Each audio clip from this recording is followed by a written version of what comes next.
Nigeria was the third largest oil-producing nation in the world.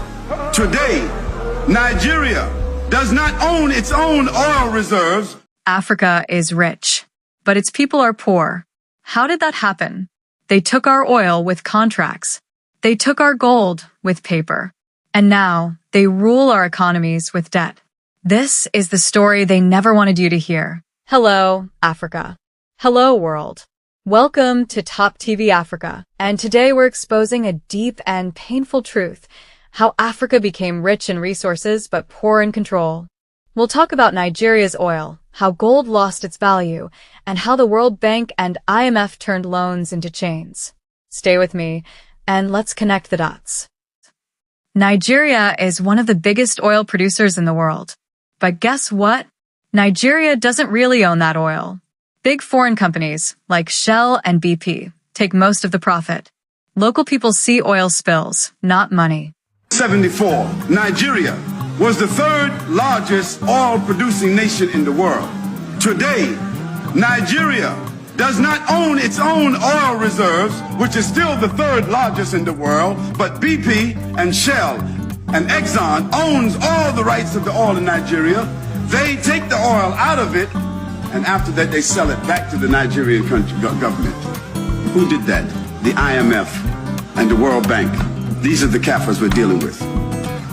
Second, making the dollar, whether it is the Australian dollar or the French dollar, or we call them dollars, but we know they call them different currencies, making the currency in the West prevalent as a source of value and eliminating the gold. Because when gold becomes the standard, the countries who have the gold become what? The possessors of the wealth. But they tricked the world and they took the currency and made it the wealth. And so then they took the wealth, paper dollars, and then they took and bought the gold from those countries with paper. So they took the gold and they own it now. All the gold is in Fort Knox and some other places, and they gave those people currency. Then after they gave them the currency, they depreciated the currency through wars. Then they told them now you can borrow more currency, okay, at 20%. And so now they own the country. Devils, tricksters, continuing to make developing countries markets for consumption. Do you think oil has helped Nigeria or hurt it? Tell us in the comments. In the past, countries used gold to back their money. Gold had real value. But then the US changed the game. They removed gold and started using paper money, the dollar, as the world's main currency. Then they used that paper to buy gold from poor countries. Now most of the world's gold is in the US and Europe. They came not with armies, but with contracts, but with paper, promising progress, promising partnership. But behind the smiles and signatures was a master plan. Africa was rich in gold, shining beneath our soil, passed down through generations. Gold built our kingdoms, strengthened our trade, and gave us value that the world could not deny. But then the rules changed.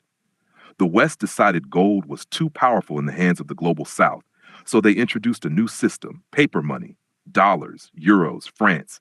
They told us gold was no longer needed, that paper was the future. And with those same printed papers, they came to buy our gold, one shipment at a time, one deal at a time. They took it from Ghana, from Congo, from South Africa, from Sudan, vaulted it away, locked it in places like Fort Knox in the United States. Today, much of the gold that once sparkled in African rivers and mines is hidden behind steel and concrete in the West. Meanwhile, African nations are told to borrow, to beg, to survive on aid. Think about it. If gold no longer mattered, why are they hoarding it? Why does Fort Knox still hold thousands of tons of it? Why is the price of gold still rising while African countries can barely afford medicine, education, or electricity? We were told to let go of gold, but they never did. They made our wealth invisible and called it progress. But the truth cannot stay buried forever. Would you trust money more if it was backed by gold? Comment below. The World Bank and IMF gave loans to African countries.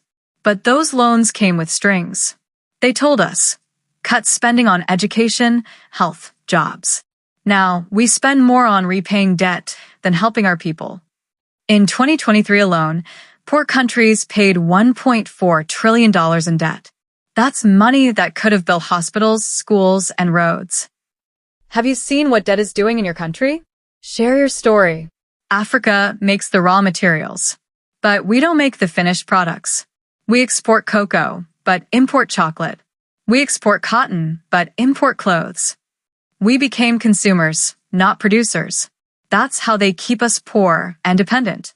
Do you buy local products? Let us know what you support in your area. But there is hope. Local companies are rising. Young Africans are waking up. Some countries are pushing back against unfair contracts and fighting to control their own wealth. We need stronger laws. We need fair trade.